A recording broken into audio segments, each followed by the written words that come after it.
Tennessee just signed into law a new congressional map. This impacts not just Memphis, but pretty much the entire state, including Nashville, which I think was an interesting twist. All of this happened in a matter of just days. And it's like you blink and now here we are. I think it's pretty clear that Republican lawmakers wanted to make sure that they protected President Trump. Let's not forget, we're talking about flipping one congressional seat. And what we're already seeing is that trying to do just that is changing the political dynamic across the entire state of Tennessee. First off, this map splits up Memphis into 3 parts. When you split up this predominantly black community, what you're doing is you are trying to dilute the political power in Memphis because you're worried that if they all vote a certain way, they would have the power to send a Democrat to represent Tennessee in D.C. Because they couldn't beat us in the ballot box, they just want to take over our district. I mean, this thing is drawn in pretty interesting ways. Many of you have had questions about, is this even legal? Well,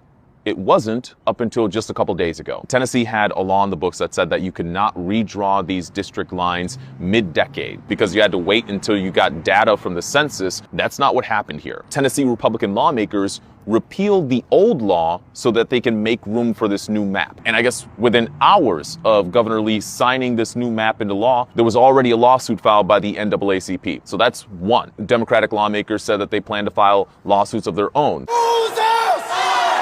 Mind you, many of these candidates have already been campaigning. There are people who donated money to candidates that they hoped represented their district, and now those candidates are no longer in that district. So a lot to consider here, but I always go back to the fact that people still have to campaign. What you've done by taking Democratic votes from Memphis is that you've split up those votes across the state. Well, now, if people are motivated to get out to the polls, I think you just made some races much tighter than you expected them to be. It is a people movement. Yes. And it's important that everyone's voices are heard. I don't know if the same people who voted to make this happen fully understand what could happen. We have voters from Memphis who will have the same representation as voters from